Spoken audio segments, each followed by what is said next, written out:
CM Revanth రెడ్డికి ఎప్పుడు వీలుంటే అప్పుడు రైతు సమస్యలపై చర్చకు సిద్ధమన్నారు మాజీ మంత్రి కేటీఆర్. ఎక్కడికి రమ్మన్నా వచ్చి చర్చిస్తామన్నారు. తమ సవాల్కు కట్టుబడి ఉన్నామన్నారు డిప్యూటీ సీఎం భట్టి విక్రమార్క. అయితే కేసీఆర్ అసెంబ్లీకి వచ్చి చర్చకు సిద్ధంగా ఉండాలన్నారు.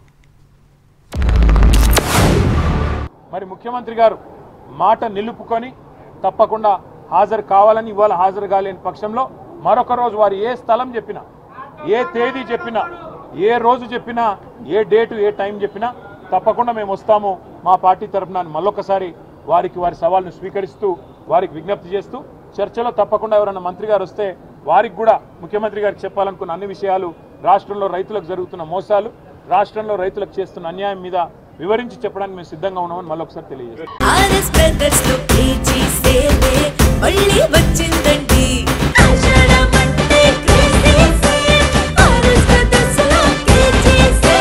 అన్ని రకాల వస్త్రాలపై up to 70% discount. RS Brothers లో ఆషాఢం కేజీ సేల్ మళ్ళీ మొదలైంది. మరెన్నో క్రేజీ ఆఫర్స్ ఖైదీ చేయండి ఆర్ఎస్ బ్రదర్స్.